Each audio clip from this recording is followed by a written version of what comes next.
Good morning, good afternoon, everyone. Thank you for joining.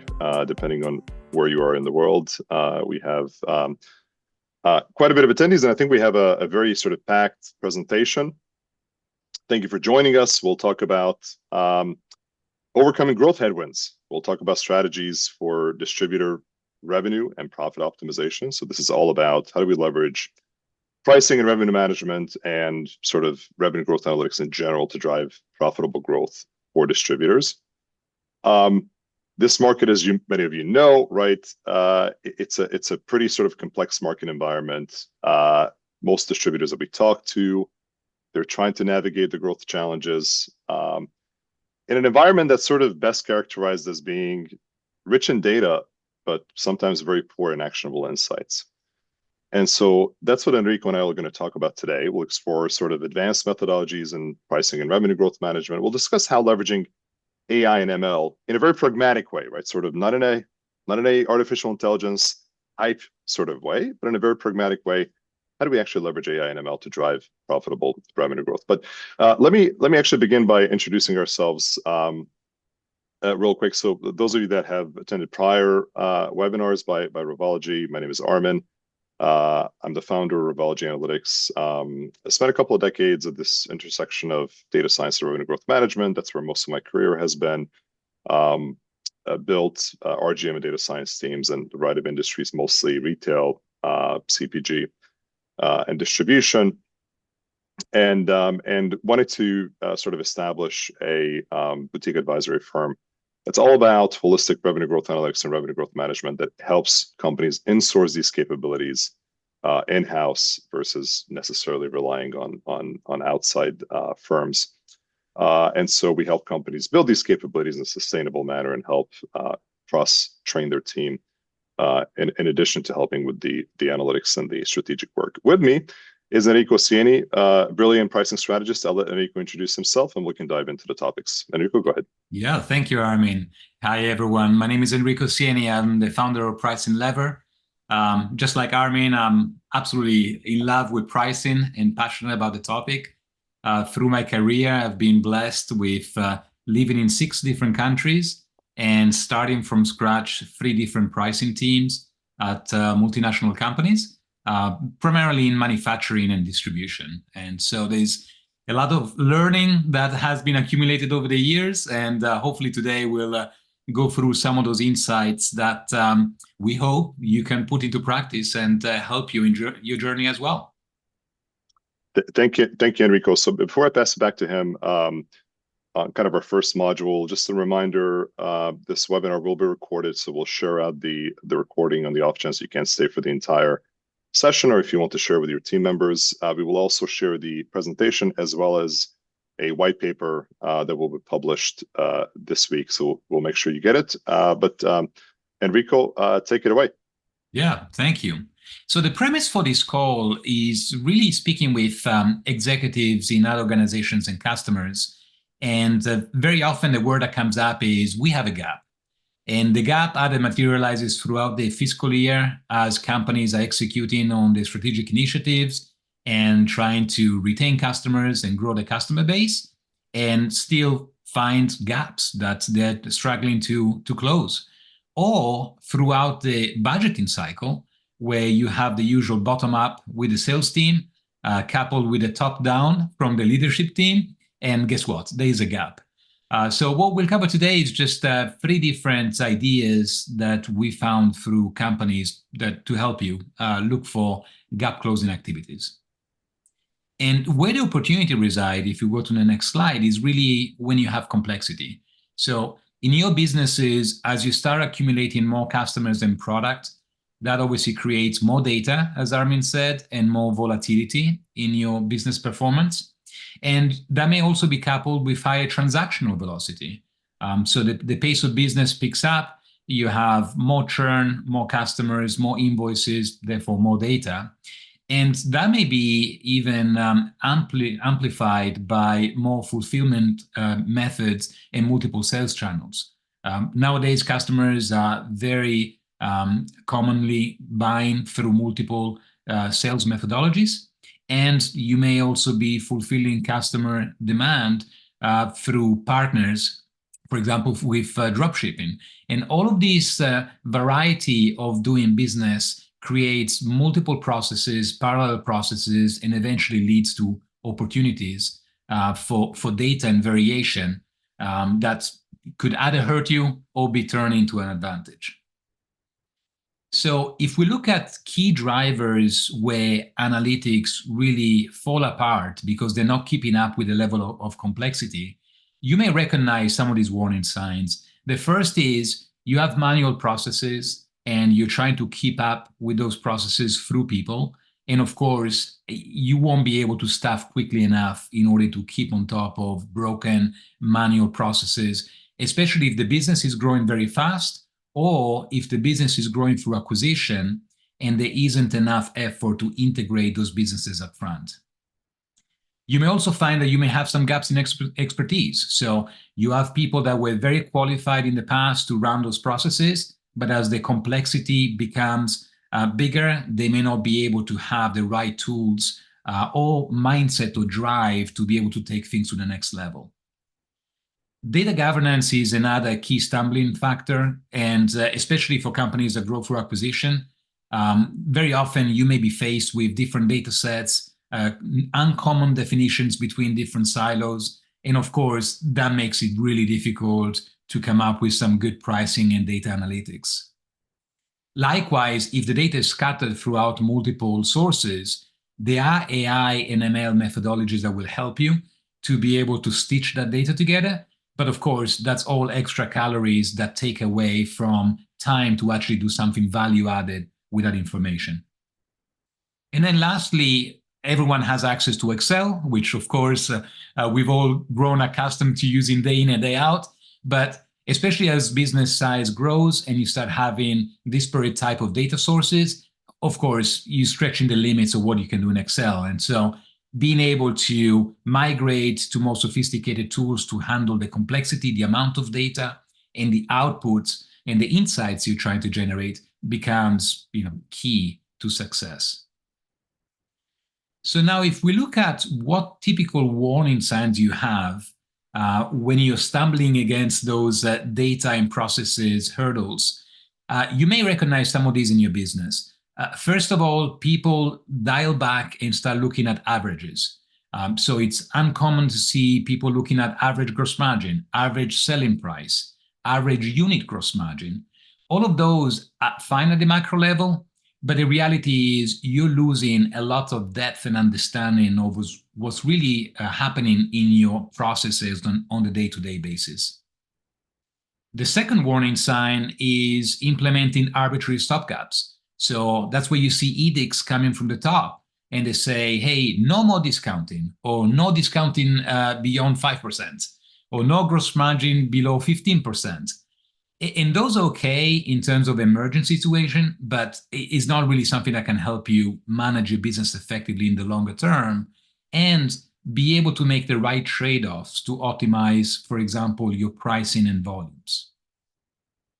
Another warning sign is focusing on just portions of the business. And so that's where you have some newly acquired piece of business, which are basically kept separate and managed independently with very little regard.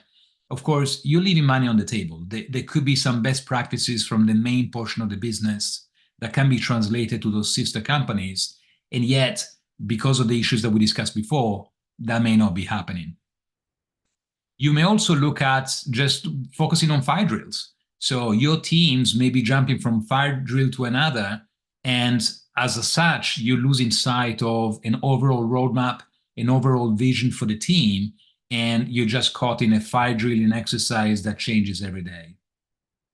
And lastly, you may be just focusing on the outliers. And so some companies we've seen, instead of focusing on pricing in entirety, they're focusing on the most negative outliers. So lowest gross margins and trying to figure out what's going on, lowest pricing, and so on. So again, a lot of calories focused on very few data points, and you be missing the boat on bigger items. So going back to what Armin was saying, here are three things we would like to cover today with you to give you some insight into areas that we typically see customers not having enough focus on, and that could be wildly accretive to your overall business and help you close some gaps. I'll cover the first, and then I'll pass it on to Armin for the other two. So the first is price realization. The reason why price is so key, as I'm sure you already know, is 1% of price improvement can yield around 11% of bottom line improvement. So as a lever, it's extremely important, and anything that gets sacrificed obviously hurts both your sales and your bottom line at the same time. And so knowing that, price realization is one of those key metrics that if you don't already have in your business, you really must close that gap as soon as possible. Price realization is defined as having a measurement of price for the same customer and the same SKU over time. So let's say customer Armin is buying product A. He bought it last year. He's going to buy it again this year. What was the delta in price between those two purchases? And of course, you could do it year over year. You could do it sequential weeks. You could do it over quarters, months, and so on. But the idea is you strip away any noise because of mix, for example, because it's the same customer and SKU. But it gives you the most visible way of keeping pulse of what's happening with pricing in your business. So it's a critical metric that if you don't have already, I suggest you work on. Armin had done some analysis and some surveys in the past of how frequently companies keep track of price realization. And you see the stats here. But long story short, if you're on the bottom left-hand side of the curve, you really don't have a good pattern and sense of what's happening on your pricing. So at the minimum, we recommend that you have that pulse on a monthly basis. If you have a business that is extremely heavily transactional and fast transactional, for example, an industrial distributor, then you may want to track it on a weekly basis because you definitely have enough data to figure out what's going on. The important thing is not letting this go unobserved for too long, because the longer it goes, the bigger problems could become.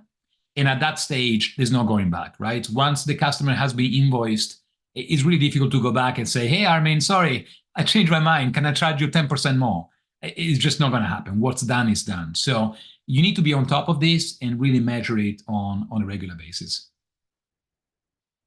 In terms of match rate, so again, we said customer A, product one, and then tracking that over time. You'll see in your business that it varies depending on your business. You see on the left-hand side, if you are an industrial distributor that has a very long tail, your match rate could be as low as 30%. What I've seen in distributors in the past is between 30 to 60%, depending on how detailed you go. For a B2B type of business, you may be having a higher percentage because your customer and product churn may be lower. And now you're talking about, higher double digits. It could be somewhere between 50 to 80%. So it's important to recognize what your match rate is, because the remainder will be your blind spot of different customer, different SKU rotations, which could again be an opportunity for profit improvement. And if you like, send us a note and we can do a webinar on that next time. On the right-hand side is just one more point. On price realization, what's really important to keep track of is what is your percentage realization. So if you are passing a 10% price increase, hypothetically, how much of that 10% is actually flowing through your net price and then eventually benefiting your bottom line? And best in class through different surveys is typically 95% plus. Very often companies are ranging between 80% and 95%. Of course, after COVID, with all the hyperinflation, companies have gotten a bit better on being able to pass on price increases and retaining those price increases over time. But if your business is realizing less than 80% on price realization, you definitely have opportunity to work on that. It could either be a breakdown in how you pass on these price increases, how you track it internally, how you train your sellers to absorb that increase, and how you work with customers to digest increase and yet still have a positive and partnership together with them. So if you look at the typical evolution of price realization maturity, the left-hand side is obviously the most basic. So you're starting with basic metrics. There's no drill down capabilities. You're looking at a total average percentage. And then as you start migrating to the right-hand side, you'll start adding more context. You'll start understanding what are anomalies in the business. And you'll have dashboards that allow you to see over time what is happening and where you're getting price and where you're missing out on those opportunities.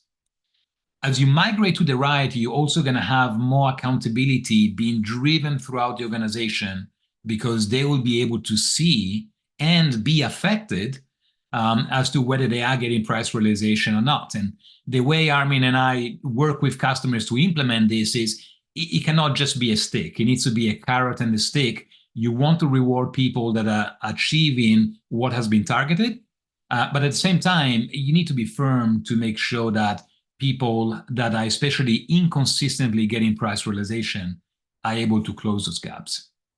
And then number 4 is really the nirvana of price realization. That's where you really have a good handle of your price volume mix levers, and you're using predictive analytics tools to be able to set accurate targets, but also measure in a way that you recognize that price realization is not just the only end game. There may be areas where you may want to shed some price and consume some price, because from a gross margin perspective, you're actually better off as a company. And so there are areas where you can now get more share of wallet. There are areas where you can win new parts of business and be able to keep a competitor at bay. So it's not just price in isolation as a lever, it's managing all of these together. In terms of measuring and visualizing price in your organization, there are obviously ways that you can summarize all this data. And what is important is being able to articulate this in ways how the organization can understand it and how the organization is structured. And so you see here an example of a dynamic dashboard that was created for a customer. And of course, every business will have a different variation of this.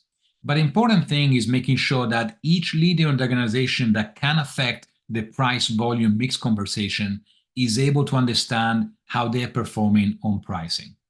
And that's where these dashboards really help instigate this accountability and visibility. Another way that you can represent this is through some cool metrics. So this is an example that Armin had created for a customer. And you see on the left-hand side, your gross margin percent, and on the bottom side, the cumulative percentage of sales of each of the businesses, with each of the customers represented in the bubbles. And as you visualize this data, you can really start getting a perspective as to where your business is healthiest, which is obviously on the top right, where you have the higher gross margin and the higher portion of sales. And then areas where you have high sales but low gross margins, which will be on the bottom right. And so that will start teasing out some insights and questions to say, how can I increase the profitability? Is it something I could do on costing? Is it something I could do on pricing? And then obviously you will then focus on the left-hand side where you have the smaller portions of the business, some of them that are very accretive on the top left, which of course you will want to try and migrate to the top right as you grow those pieces of businesses. And some portions of business which are on the bottom left, which may be consuming a lot of calories in the business, and you may either be able to migrate diagonally to the top right, or in some cases make some surgical decisions as to some products or customers where you just want to exit that portion of business. Hey, Enrico, let me just pause for a second. We have a question, if you don't mind kind of addressing. So Daryl is asking, what we struggle with is price versus margin realization. So in distribution, there's a lot of cost variability. Yes. So how do we think about addressing that versus just the pricing piece? Yeah, that's a great question, Daryl. There's a couple of things to think about. Number one is cost is very often dynamic. And so you want to be able to make your pricing decisions based on a trend versus one data point.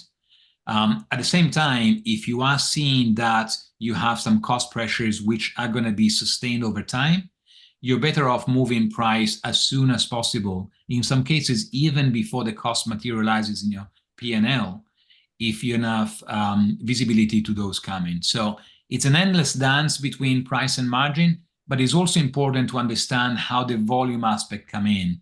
And that's why, a lot of this is really common sense, but as you extrapolate to so many customers and products, it gets complicated really fast. And so managing all those levers is really important over time. Great question, Daryl. Armin, Thank you. anything to add on that? No, I think you encapsulated it. Yeah. Thank you. Yeah. Hopefully, Daryl, we answer your question. The next visual is really looking at overall your business in a similar way to before, but this is actually showing even more granular representation at the SKU level, so each individual product.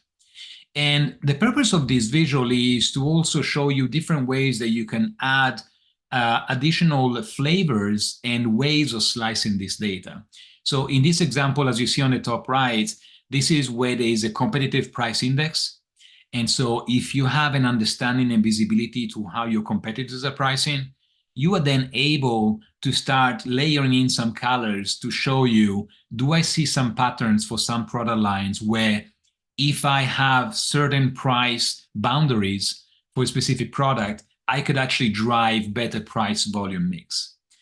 You may be looking at this from a geographical perspective. You may be looking at this from a sensitivity level for customers on price or customer churn, predictive analytics to show you, where are some areas. If your price, for example, above a certain limit and above a special competitor that you're tracking, and that customer already has a high propensity for churning, you may see that that's where you have your biggest customer loss and lower volume converts to what pricing you're charging. So just to give you some ideas how you can slice all of this information, but there's a lot of insights that can be driven from this type of data. And of course, plain data is important, but the most important part is actually being able to take all this information and bring it in front of the sales team, who very often are the ones where the road meets the rubber, right? And so being able to create dashboards that people can understand and can leverage to drive different behaviors and rewarding those better behaviors to price on value versus cost plus or meeting a competitor price and so on is really key to maximize the amount of price realization that you can drive in the organization, and even more importantly, be able to sustain it over time rather than just have one peak and then very quickly erode it away over time.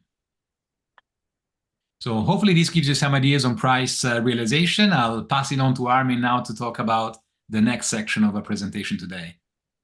Awesome. Thank you, Enrico, and appreciate the questions. And yes, just to kind of reiterate, we'll send out the slides, we'll send out the accompanying white paper, and you'll also have the recording. But yeah, keep the questions coming, guys. I mean, we're kind of partly doing this to also kind of answer any kind of real-time questions that you have about your own business. So please don't be shy. But we'll focus on sort of customer retention and growth strategies, right? Using advanced analytics, including AI and ML, and again, we'll kind of focus on the more pragmatic side of AI and ML, but really we'll sort of explore how to actually leverage data, advanced analytics models, et cetera, to mitigate churn and actually capitalize on upsell and cross-sell opportunities. Why? Because these are foundational areas, right? They actually are very critical to driving sustainable revenue growth and actually driving up your customer lifetime value, which in turn is gonna help drive operating profits. But the way we sort of think about AI and ML capabilities, right? We think about the customer journey, right? And this is no different for a B2B type business like distribution as it is for any other kind of B2C type business. You have a customer journey. You want to optimize each stage of that customer journey. Why? Because you want to make surgical, insights-driven decisions, right? Not decisions based on sort of gut or corporate lore, although gut and experience is incredibly helpful. But you want to be able to complement those with sort of actionable insights at each stage of this customer journey. So when we think about awareness, right, it's all about data enrichment, right? How do we actually enrich data in the CRM? to do things like advanced segmentation, to improve targeting, doing marketing mix models to actually understand and quantify the ROI of your marketing investments, right? Believe it or not, about 60% or so companies, it's actually slightly higher, cannot quantify the return on their marketing investments, and actually maybe slightly higher for distribution, right? So if I spend $10 million in marketing, how much incremental gross profit am I getting by channel and by marketing tactic? That's typically a question that is really hard to answer. But of course, there's ways to do that, right? And that's called marketing mix modeling or multi-touch attribution. Interest in research, right? This is all about building automated lead scoring capabilities and doing some customer journey analysis, right? To do some personalized experiences, outreach, et cetera, and to improve the conversion rates, right? As customers think about the evaluation sort of decision stage, whether to do business with your company, doing promotion effectiveness analysis, right? And optimization to drive incremental gross profit is really important, right? Things like targeted prospecting and customer offers, right?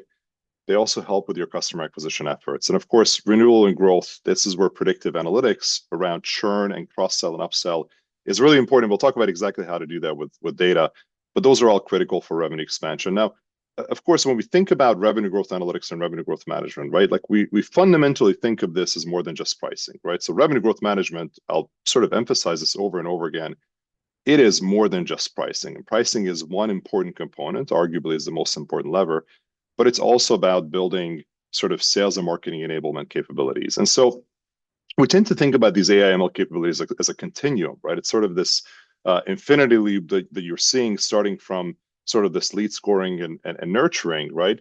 But this is all about building analyses, strategies, automated capabilities that actually evolve and improve over time. Why? Because analytics capabilities improve over time and you're getting more and more data, so you become smarter about your approaches. But as you think about your own businesses, my recommendation is to sort of iteratively build up these capabilities, starting with the things that are the most important, that have the biggest impact on your P&L, and then sort of work your way down.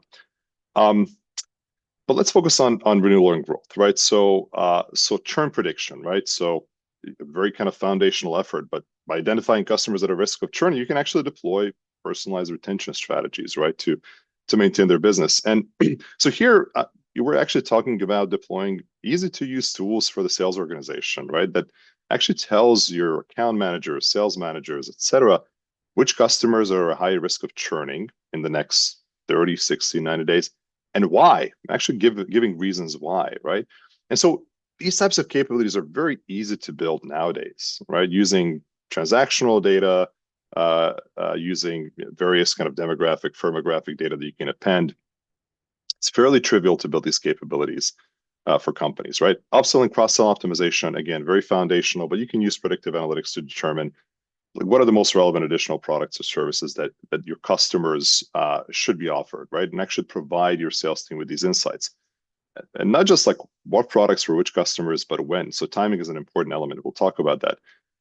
Renewal propensity, right? So predict which customers are actually likely to renew if you have any sort of subscription type of business or sort of contract type business, and actually engaging them with targeted campaigns.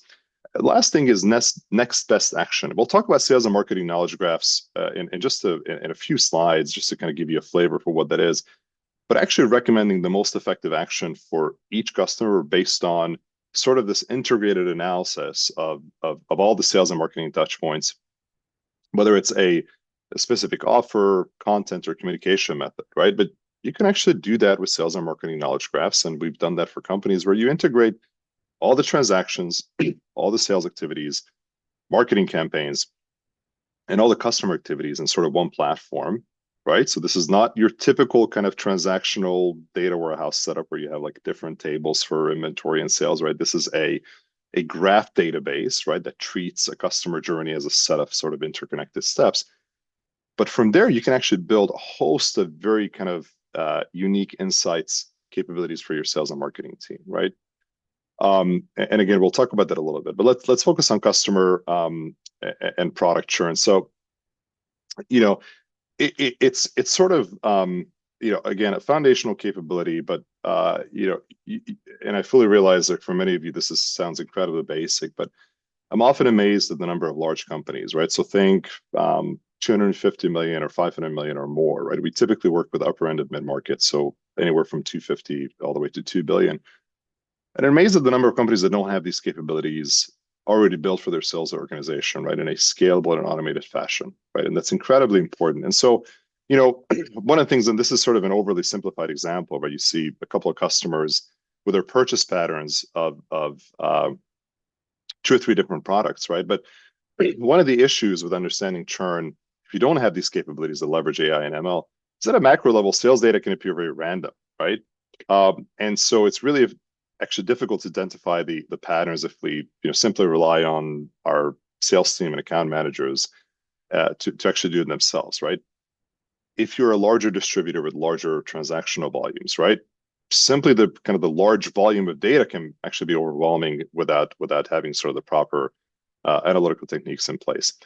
And then there's often sort of lack of key customer information. We've seen a ton of CRMs out there for distributors where there's missing kind of foundational information, emails, et cetera, but also kind of missing data enrichment through third parties, right? So a lot of firmographic and kind of other key data elements that actually hinder proper segmentation of your customers and hinder the build out of the more effective model, right? But again, like this is a simplified example, right? Where if you just sort of think about it, you can extract insights at scale, right? Like, hey, customer, A is purchasing, in this particular phase, they're purchasing a screwdriver and nothing else, but customer B is, by the way, fairly similar in terms of kind of firmographic data and kind of other information. They're purchasing a screwdriver and a bolt. It may be a good idea to actually offer bolts for this customer, right?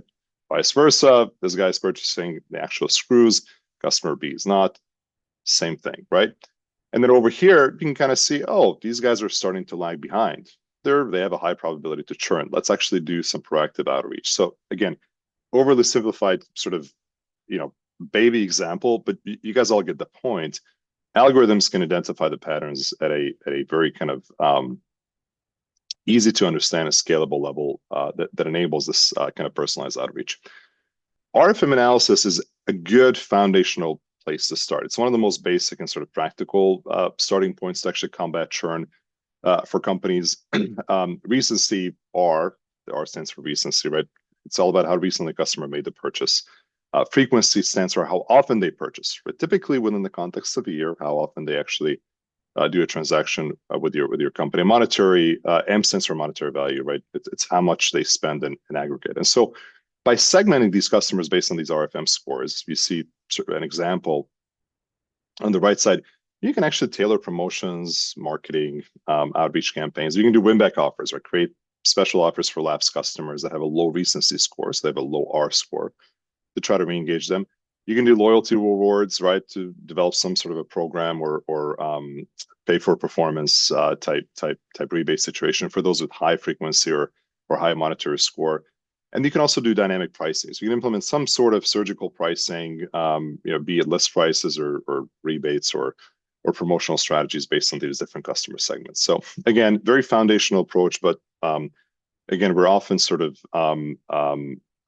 shocked to sort of see how many companies just don't employ this in a very seamless and integrated fashion in their CRM. So every CRM should have an RFM score and RFM segmentation. It should have some sort of an automation around customer outreach based on RFM scores. Excuse me if you hear me coughing. I'm getting over a cold, and so as you know, for most males, having a cold is like a terminal illness. So I apologize.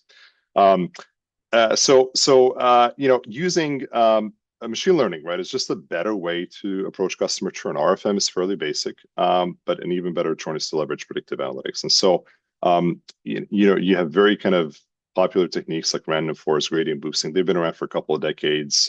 Neural networks most recently. They do a pretty accurate job of predicting customer churn, even in a B2B setting, and they can actually do that fairly effectively, even if you have low transactional volumes, right? And so some of the data inputs that you see on the left side, right, is things like purchase behavior. So what was your order frequency? What was the purchase amounts, product categories that customers purchase? You can see, you can collect engagement metrics. So things like email open rates, website visits, interactions with your sales team, sentiment analysis of the customer service transcripts, right? Like, believe it or not, those are actually very, very useful. Understanding the sentiment analysis and the trend of that sentiment for certain companies, it's a useful kind of predictor, and various kind of firmographic and maybe payment behavior. But the point is integrating these data points, right? You can actually build machine learning models that predict which customers are at the risk of churning in the next X many days, right? Typically 1, 2, or 3 months out. And that will allow you in turn, right, to do some very timely personalized retention strategies and certainly drive up your customer lifetime value and operating profits. We'll talk about cross-sell and upsell, right? So again, very kind of foundational efforts to drive sustainable revenue growth. And so one of the first things that you see, it's a little bit hard to actually read on the slides, but we'll send out the content.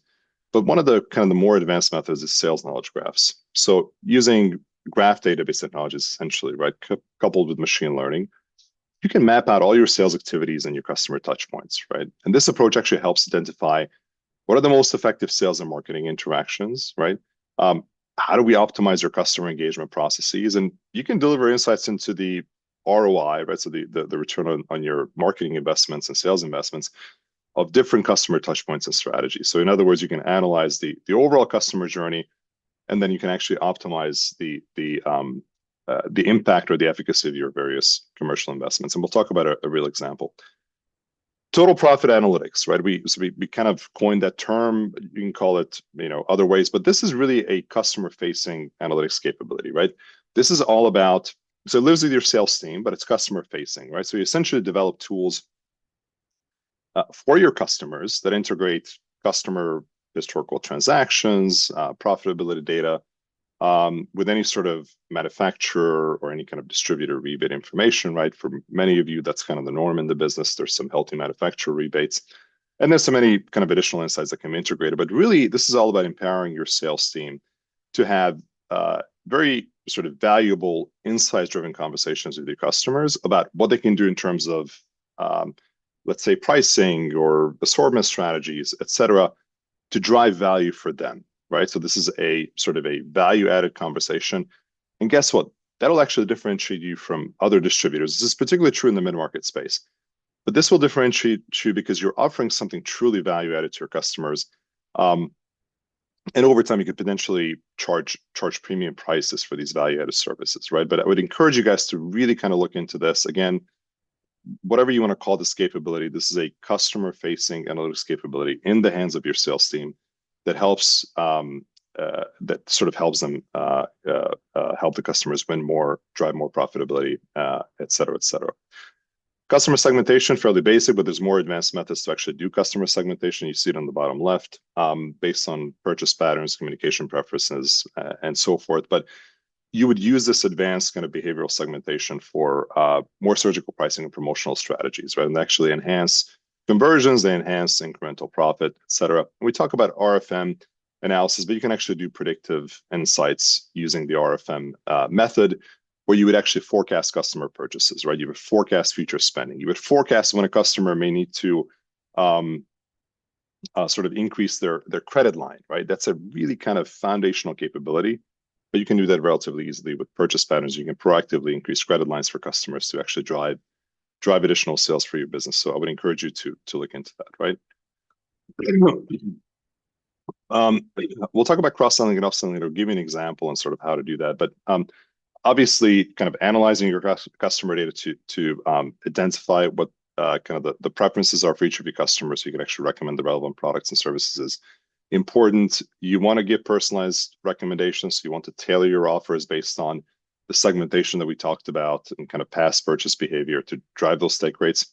You want to make sure you actually do that cross-sell and upsell kind of at the right time, right? So you don't want to kind of seem kind of annoying with your cross-sell efforts. You want to be surgical, right? You want to have that available either during the regular purchase cycle of the customer or based on when a predicted need kind of arises based on the analysis of your transactional data. And you want to incentivize your employees, right? So you actually want to train and motivate your sales team to not just kind of capitalize on these tools and these kind of insights, but make the appropriate recommendations for customers. You can do sales incentives, spiffs, or maybe some incremental sales contests, but you want to do everything you can do to actually incentivize the right behavior to sort of drive this cross-sell and upsell. And again, the intent is here to make sure that your upsell and cross-sell efforts are very strategic, right? They're mired on kind of advanced analytics versus very kind of random and ad hoc, right? But one of the easiest ways you can do it is through using product affinity analysis, right? This is very analogous to like market basket analysis in the retail setting, right? Where you kind of do some analysis to understand the relationship between transactions and product purchases, right? And you would basically use transactional data, but you can kind of enhance that with some firmographic data, and then you identify specific opportunities, right? So, for example, customers who purchase product ABC are 5 times as more likely to purchase product XYZ. Okay, that's cross-sell. Great. What do you do with that information? You identify customers who have purchased ABC, right? We're essentially similar customers. They belong to kind of a similar segment who have not purchased XYZ. Great. We create a targeting marketing or sales campaign to actually promote this other product to these customers. Easy, and it's incredibly effective, right? Similarly, right? Upsell opportunities. Customers who purchase product ABC are 5 times more likely to upgrade to product ABCD, right? It's a premium model, and they do this upgrade within the first 6 to 12 months, whatever. And again, this is specific customer segments, right? Great. We identify similar customers who have purchased this product who have not yet upgraded to product ABCD. And again, so there's both a segmentation, there's both a product kind of affinity analysis, there's a segmentation, and there's also kind of a timing analysis to this, right? But we do, again, similar matter, we create some targeted marketing or sales initiatives to promote this upsell efforts by highlighting additional benefits, et cetera, et cetera. Again, it's like very straightforward efforts that you would be surprised if you're not doing this currently in a very systematic manner, how much value it adds to companies and how much upside it adds to companies to sort of drive some organic growth. So we'll talk about some more advanced methods, and I'm conscious of timing because I'm going to let sort of Enrico cap us off. But as you think about kind of AI and machine learning methods, right, for kind of revenue growth analytics solutions, and again, we talk about pragmatic AI, right? I fully realize that AI is still in a hype phase, right? And I think most companies are still kind of anchored to generative AI and whatever else. More foundational ways to actually do this is really focusing on things like sales analytics and optimization, right? So again, the things that we talked about, predictive models for customer lifetime value and churn propensity and upsell, cross-sell likelihood, right?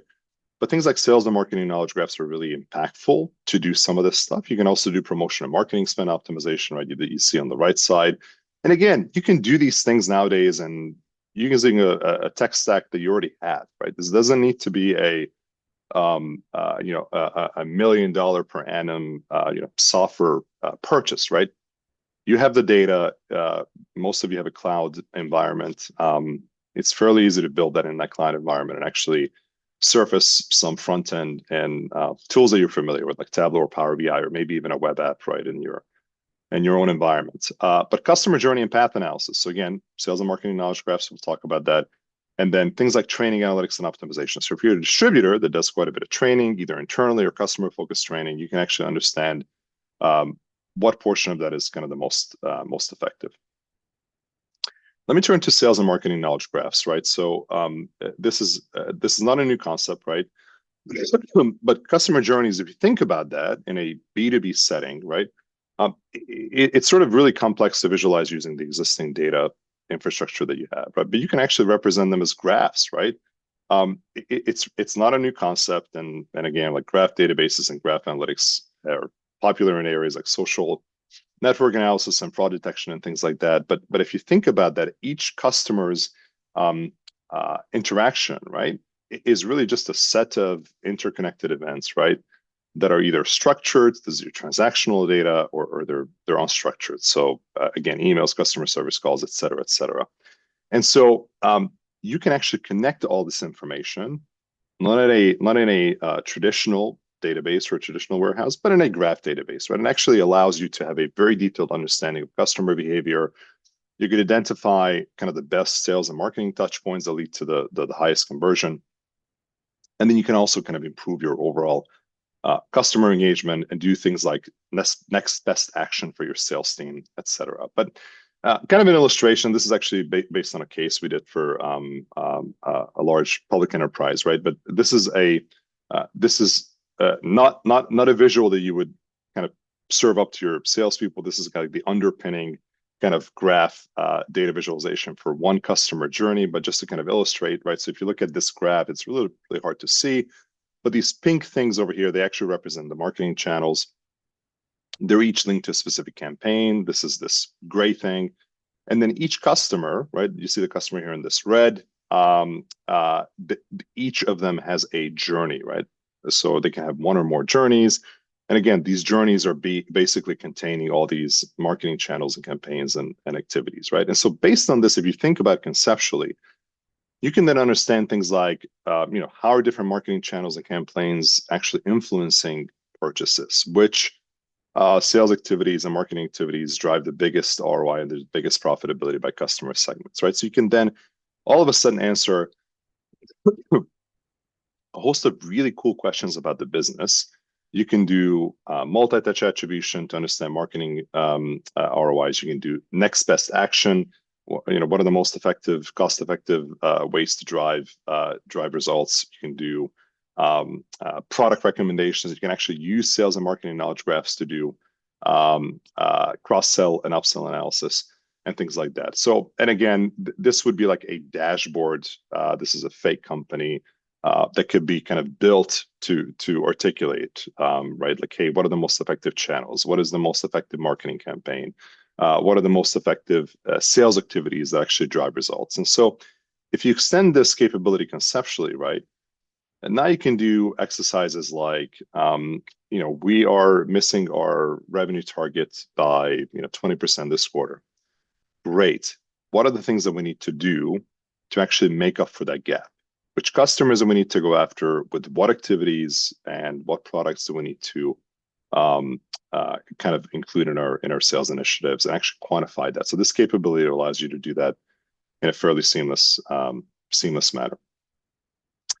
I'll talk about it just maybe in 2 or 3 minutes, and Enrico, I'll pass it on to you. But I think it's important that we talk about kind of some of the challenges, right? And I think one of the biggest challenges in actually building these capabilities for companies is like data fragmentation and quality issues, right? And so in many companies that we deal with, we see data spread across various departments. There's no unified view. There's no one source of truth. This is especially true with companies that have grown through acquisition. So a lot of private equity held distributors, a lot of distributors that have kind of geographic dispersion, particularly kind of, maybe they have some European, Asian operations, different ERPs, bunch of random Excel sheets, et cetera. So data is very inconsistent, unusable data. It actually kind of hinders building some of these capabilities, as you know, the junk in, junk out concept, right? And so there's also no data governance. And so it's fairly easy to develop kind of a comprehensive data architecture, right?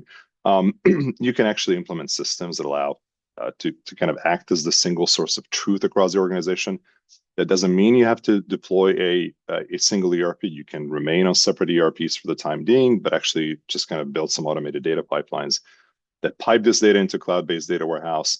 But once you have that in a cloud-based data warehouse, you can actually build a lot of these kind of churn predictions, cross-sell, upsell, predictive capabilities, pricing analytics dashboards, scenario analysis that Enrico talked about, right? So again, big challenge, but a very, very easy way to sort of overcome this. Another big issue that we tend to see in terms of kind of a challenge to kind of implementing these AI ML capabilities is this misalignment between sales and marketing, right? So there's no common metrics, right? It's very hard to identify the return on marketing investments, and a lot of companies look at marketing as more of a kind of a truly as a cost center versus a revenue generator, but in fact they should be a revenue generator. And so it's important to kind of ensure that there's some like common sales and marketing KPIs that can actually be tracked for the company, and that includes understanding the ROI of the marketing investments, right? But this is where things like marketing mix modeling, sales and marketing knowledge graphs, and some of these things come into play. And then maybe the last thing that I'll talk about, I'll skip through a couple of these things. You'll have the slides anyways, is this notion of overcoming the resistance to change, right? And so we're all talking about AI nowadays, and I personally have sort of a kind of a headache almost. I keep seeing everything about AI all day, but there's certainly this resistance to kind of adopting AI and new technologies, right? And it's very common. We tend to see that a lot of the times from kind of tenured, experienced employees, and it doesn't come from a place of ill intent, right? I think there's sometimes genuinely a fear of job displacement, right? And certainly that's true for like a lot of jobs that are kind of routine and rote kind of cognitive skills-based activities, right? Those are actually going to be they have a high propensity to be automated over the next decade. But for sales organizations, marketing organizations, that's not going to be the case, right? But there's certainly that concern that AI will actually replace me. There's also this kind of fear of kind of losing control, or like what if AI is going to make a recommendation that I don't agree with.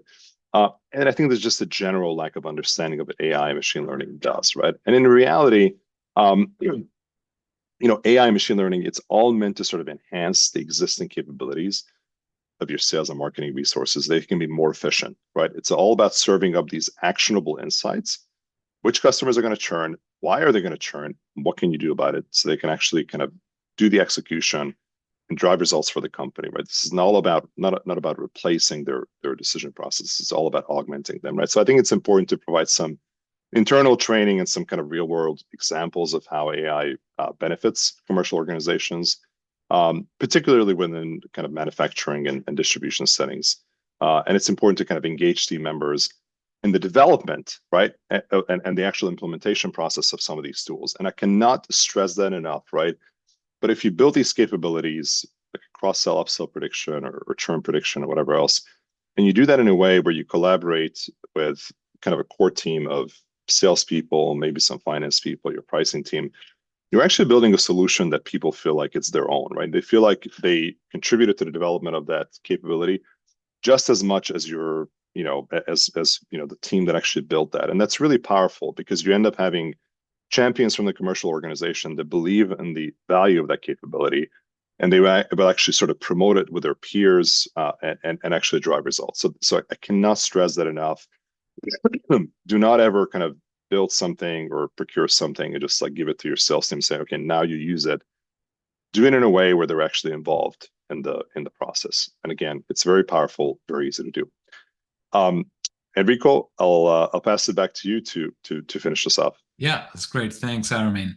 So in terms of next steps, this is the action items, right? Where you can find this hidden value for your organization, and a bit of a recap of what we covered so far.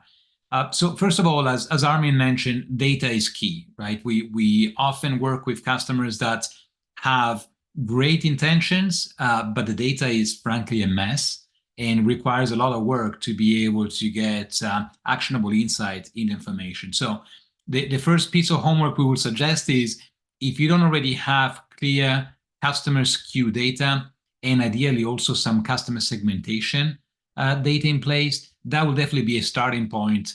That will be a prerequisite for any AI, ML, or price realization type of work. The second portion is really around the scoping and how you include the rest of the organization.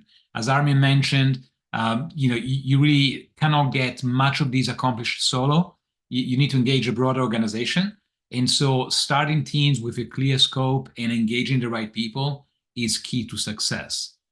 And then last but not least is a lot of this is really common sense. So hopefully, you listen to our conversation today and all of this resonates, because frankly, it's not rocket science. However, between scoping this and bringing it to life, it is complex. And this is why you need to make a determination as to whether you go solo and take your time and potentially recognize that you will have some stumbles along the way, or bring in people from the outside that can really get you traction in the short term and have already witnessed the stumbles before, so that hopefully will save you time in getting things accomplished. So on that note, just last couple of slides in terms of how we can help. If you can relate to any of the business challenges on the left side, we obviously have worked with countless customers on making sure that pricing is implemented in the right way and in a sustainable way, especially when customers have very fragmented businesses, or they may be new to driving price as an accretive driver of business results. And likewise, also working on the ecosystem of price. And so how do you manage price as part of a broad organizational effort and make sure that each functional silo is actually working together and understanding how to drive price forward? And lastly, what you see on the bottom right is really the operating system. And so, for example, I'm working right now on a distributor helping the pricing team on a pricing roadmap instead of being focused on the day-to-day, very transactional and tactical type of efforts. Armin, were you going to add something? No. Oh, okay, so you come off mute. So, and then the last slide is taking a step back on broader sales and marketing enablement. Again, on the left-hand side, if you see some of the challenges and those resonate to you, some of the work we've done with customers are really helping, as Armin was mentioning, especially with ML and AI tools, to use data to drive better customer segmentation, improve your marketing mix and how you outreach the right customers the right way. And that involves, for example, deal scoring and scoring leads so you can maximize your win rates, as well as creating dashboards to be able to monitor these KPIs over time and give your organization the highest success rate of landing new customers, retaining them, and identifying preemptively where there could be upcoming churn. So with that, if is there anything that you like to ask us or you would like to reach out to us, please do so. Armin and I are ready to answer your questions. And if there's anything that we want to bounce some ideas or potentially collaborate on, please reach out. Awesome. Thank you so much, Enrico. And thank you everyone for attending. Again, as a reminder, we'll send out the content, we'll send out the presentation and the white paper, as well as the video recording. Reach out to us if you have any questions. And again, thank you very much for Enrico for participating and sort of sharing your knowledge as well. Thank you, everyone. Appreciate you spending our time with us today, and have a great day. Bye. Thanks, everyone. See you. Bye.